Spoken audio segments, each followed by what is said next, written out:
Hey there, my pottery enthusiasts, and welcome to my new exciting series that's dedicated to the art of Sinagua pottery making. The Secrets of the Sinagua. I'm thrilled to embark on this wonderful journey with you as we explore the techniques, the history, and beauty of Sinagua ceramics. You'll be able to join me in the making of these replica projects. Just who were the Sinagua?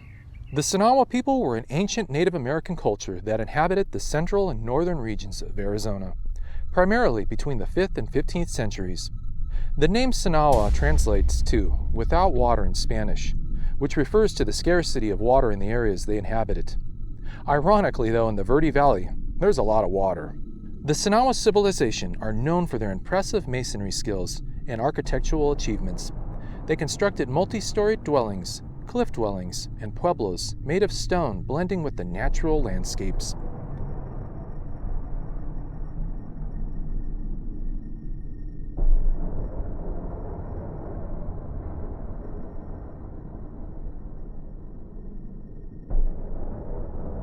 The most famous example of their architectural prowess is the well-preserved cliff dwelling called Montezuma Castle, located near Camp Verde. Montezuma Castle is a 5-story, 20-room cliff dwelling built into the limestone cliff. It was constructed by the Sinagua people around the 12th century. The dwelling is nestled about 90 feet above the ground and offers breathtaking views of the surrounding area. Montezuma Castle is truly a testament to the ingenuity and architectural skills of the Sinagua people. The structure's excellent state of preservation allows visitors to glimpse into the lives of the ancient inhabitants and gain insights into their culture and daily activities.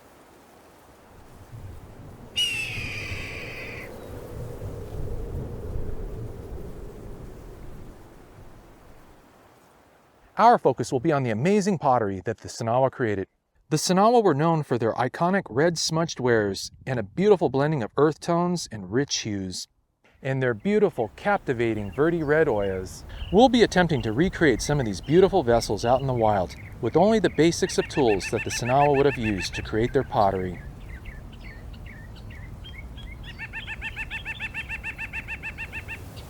In this unique and immersive experience, we'll be venturing into nature, away from modern conveniences, to truly understand the challenges and ingenuity of the Sinagua artisans.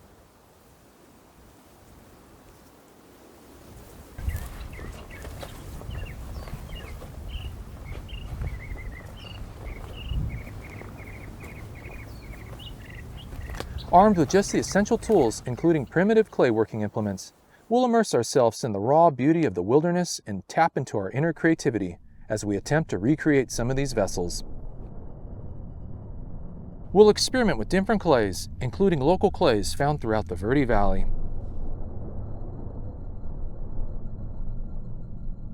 We'll gain a profound appreciation for the artistry and the resourcefulness of the Sinagua artisans, and hopefully uncover the secrets of their remarkable pottery making techniques.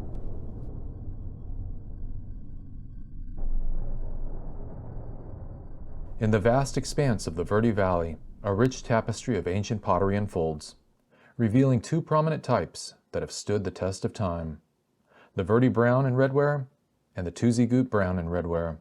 The Verde brown and Verde red pottery varieties showcase a robust blend of moderate to coarse quartz and feldspar temper, embellished with delicate flakes of gold or copper-colored mica. Jar exteriors boast a smooth surface finish, a testament to the skilled craftsmanship that went into their creation.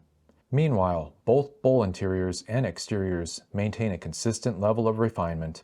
The Tuzigoot ceramics, characterized by their very fine, round quartz sand, intermingled with grayish or reddish angular igneous materials and crushed sherds, stand out in both form and composition.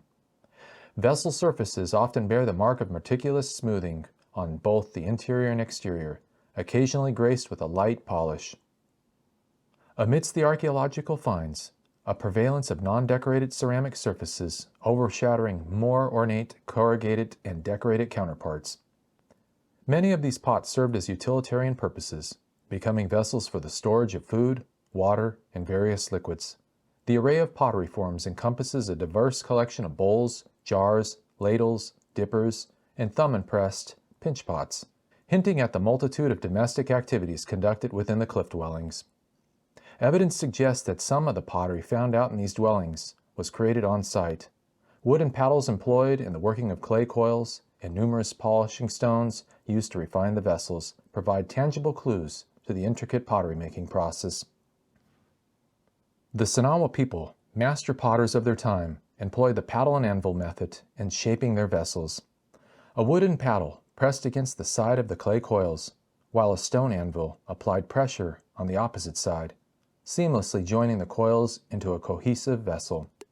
The finishing touches involved the use of smooth stones or polishing and sharp knapped tools to ensure even clay cutting.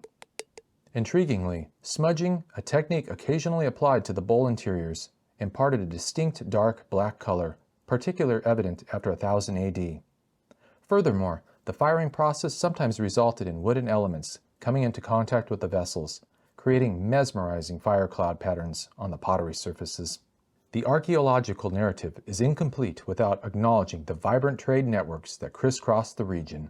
These ancient communities engaged in extensive trade, fostering cultural exchanges and contributing to the rich tapestry of the Verde Valley's pottery legacy. Join me in creating these vessels as we begin reviving the ancient traditions of the Sinagua people. And don't forget to subscribe to our channel so you don't miss a single episode of our Secrets of the Sinagua series. Let's ignite our creativity and honor the legacy of the Sinagua people through their timeless art of pottery.